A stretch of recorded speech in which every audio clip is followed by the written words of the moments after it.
tahun telah berlalu. Puncak Gunung Gede masih tetap seperti dulu. Langit masih tetap biru.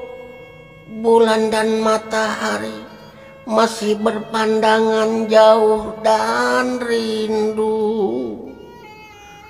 17 tahun membuat si tua tambah tua.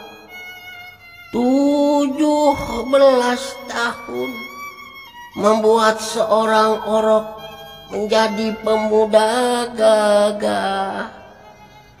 17 tahun masa perjanjian. 17 tahun ujung perpisahan. 17 tahun saat pembalasan.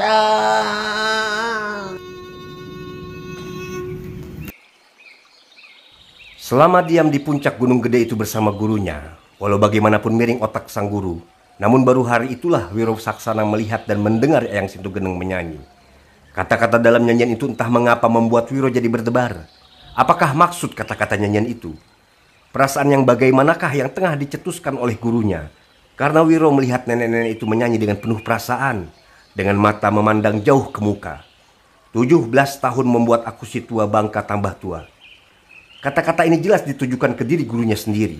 Tapi pada siapakah yang ditujukan kalimat yang berbunyi 17 tahun membuat seorang orok menjadi pemuda gagah? Apakah ditujukan kepadanya? Berdebar hati Wiro Saksana.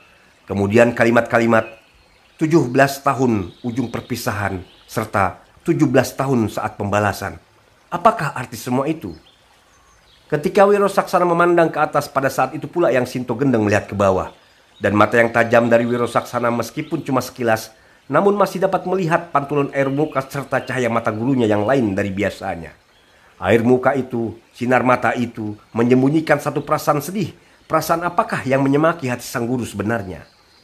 Tiba-tiba Eyang Sintogendeng membentak keras sampai Wiro Saksana terkejut dan serasa terbang nyawanya. Tunggu apa lagi, geblak? Orang sudah haus, dianya tegak mematung. Ku kencingi kepalamu baru tahu kamu. Lemparkan gayung itu cepat. Dan Wiro Saksana segera lemparkan gayung batok kelapa yang berisi air ke atas. Gayung itu melesat ke atas tanpa setetes air pun yang tumpah. Bagus, Wiro. Bagus sekali. Memuji Sintogendeng, dan dengan tangan kirinya disambutnya gagang gayung. Sesaat kemudian tenggorokannya yang kurus dan keringutan itu kelihatan turun naik meneguk air dari dalam gayung. Air itu diteguknya sampai habis.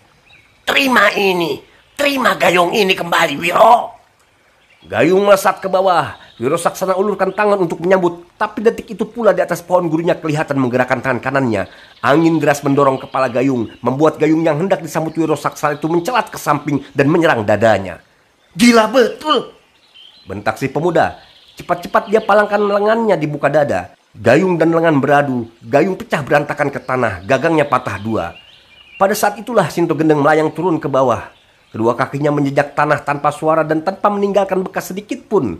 Padahal cabang pohon jambu kelutuk dari mana dia melompat tadi hampir 4 tombak tingginya. Dapat dibayangkan bagaimana luar biasanya ilmu meringankan badan perempuan sakti ini. Kedua orang itu, guru dan murid, berdiri berhadap-hadapan. Wiro Saksana dapat merasakan betapa lainnya pandangan kedua mata Sintogendeng kepadanya. Pandangan yang tidak dimengertinya. Nenek-nenek ini bergerak mundur beberapa langkah ke belakang. Kedua kakinya kemudian merenggang sedang kedua tangan mengembang ke muka. Mulutnya berkemik. Detik demi detik, sepasang kakinya amblas ke dalam tanah sampai 3 cm. Sedang seluruh tubuhnya bergetar hebat. Mukanya yang hitam dan berkerinyut itu basah oleh keringat. Tiba-tiba, kejut Wiro Saksana bukan olah-olah ketika dilihatnya bagaimana tangan perempuan itu memerak serta memancarkan sinar yang menyilaukan. Eyang! Seru Wiro Saksana. Apakah kau mau bikin aku mati, konyol, dengan pukulan sinar matahari itu? Sintogendeng tidak menjawab. Mulutnya semakin mengemik, rahang-rahangnya semakin mengatup, dan pandangan mata serta tampangnya sangat mengerikan. Merinding bulu kuduk Wiro Saksana. Baru kali ini dilihatnya gurunya sedahsyat itu. Tanpa menunggu lebih lama, tanpa menunggu sampai kedua tangan yang mengepal dihantamkan ke muka, maka pemuda ini cepat-cepat pantang kaki dan dekapkan tangan ke muka dada. Matanya meram, mulutnya komat kamit, sepasang kakinya amblas 2 senti ke tanah. Tubuhnya tak bergerak barang sambut pun, laksana gunung karang yang keras membatu. Bentakan Sinto Gendeng melengking melanglang langit. Kedua tangannya dipukulkan ke muka. 2 rangkum sinar putih yang menyilaukan serta panasnya dapat menghanguskan dan melelehkan benda apa saja menggempur ke arah sasaran di muka sana, yaitu tubuh Wiro Saksana. Pada detik yang sama, Wiro Saksana membentak pula. Hiya! Tangan yang tadi bersedekap dengan serentak memukul ke depan, dan kedua tangan itu terus saja terpentang lurus ke muka. Inilah apa yang dinamakan ilmu pukulan benteng topan melanda samudera. Ilmu pukulan ini bukan saja dapat dipakai untuk menyerang, tapi sesuai dengan namanya, juga dapat menjadi perisai tangguh atau benteng kekar yang melindungi Wiro dari serangan gurunya. Bila angin-angin topan pukulan itu sama bertemu di udara, maka terdengarlah suara berdentum mengiang di liang telinga. Debu-debu berterbangan, daun-daun pohon berguguran, bahkan ranting-ranting kering patah-patah dan berjatuhan. Puncak gunung gede bergetar, langit seperti mau terbelah oleh dentuman itu. Ketika debu dan pasir surut ke tanah, ketika keadaan di sekitar situ menjadi terang kembali, maka Wiro Saksana melihat bagaimana kedua kaki gurunya amblas ke dalam tanah sedalam 10 cm. Muka perempuan itu penuh keringat dan matanya menyipit.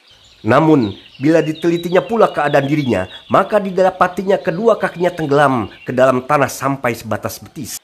Sedangkan tubuhnya yang memercikan keringat dingin itu terasa masih bergetar gontai akibat adu tanding tenaga dalam yang luar biasa tadi.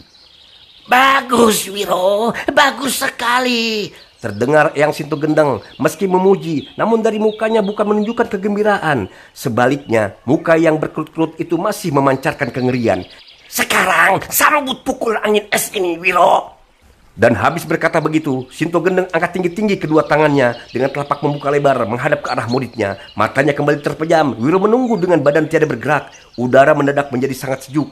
Kemudian ketika Sinto Gendeng memutar-mutar kedua tangannya, maka kesejukan itu mendadak sontak berubah menjadi udara yang sangat dingin, menyembilu tulang-tulang sumsum. Geraham-geraham Wiro Saksana bergemertakan, menahan rasa dingin yang amat sangat itu. Permukaan kulitnya yang membeku seperti ditutupi salju.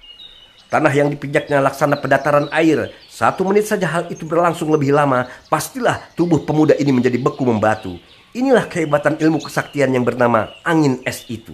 Dengan badan bergetar menahan dingin, Wiro Saksana membentak dahsyat. Bersamaan dengan itu kedua tangannya diputar-putar ke udara. Angin laksana badai menggebubu ke segala penjuru. Puncak gunung itu menderu-deru. Daun-daun pohon yang tadi kaku tegang oleh dinginnya udara, kini kelihatan mulai bergerak, makin kencang, makin kencang. Udara dingin yang tadi menyayat sumsum kini tergetar buyar dilanda ilmu angin puyuh yang dilepaskan oleh Wiro Saksana. Semakin keras putaran tangan pemuda itu, semakin membadai, membubu angin, semakin buyar udara dingin. Daun-daun pohon yang tadi hanya bergerak-gerak kini jatuh berhamburan bersama rantingnya. Kemudian satu demi satu pohon-pohon kecil bertumbangan. Pohon-pohon besar yang masih bisa bertahan menjadi gundul daun dan rantingnya. Tubuh Eyang Sinto Gendeng kelihatan tergoyang hebat. Pakaian hitamnya berkibar-kibar. Gila betul, gila betul. Teriak perempuan sakti itu. Mulutnya mengeluarkan lengkingan dahsyat. Kemudian dia melompat sejauh 9 tombak dan dari situ mencabut sebuah tusuk konde. Lalu menyambitkannya ke arah Wiro. Sang murid cepat-cepat hentikan putaran tangannya dan melompat ke samping. Tusuk konde membawa angin maut itu melesat menghantam sebatang pohon.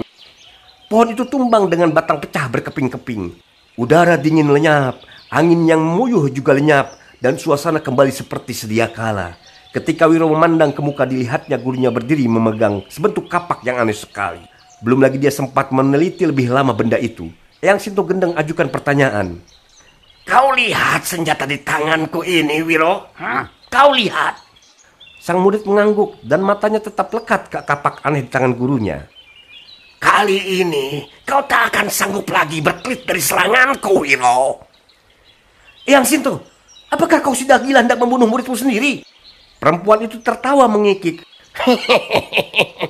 Aku memang sudah gila, Wiro. Kalau tidak, percuma namaku Sinto Gendeng goblok.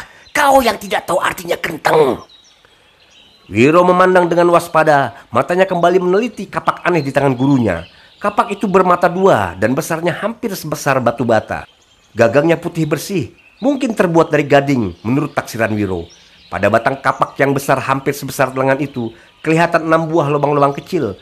ujung terbawah dari gagang kapak itu merupakan kepala seekor naga yang mulutnya membuka. Wiro, Kata Eyang Sinto. aku akan menggunakan kapak ini 3 jurus berturut-turut untuk menyerangmu. Bila kau sanggup melayaninya, kau akan selamat. Kalau tidak, maka bersiaplah untuk mati konyol. Wiro Saksara kertakan geraham. Dia hendak menjauhi kata-kata gurunya itu. Namun sebelum mulutnya terbuka, Eyang Sinto Gendeng sudah berseru. Ini jurus pertama, Wiro.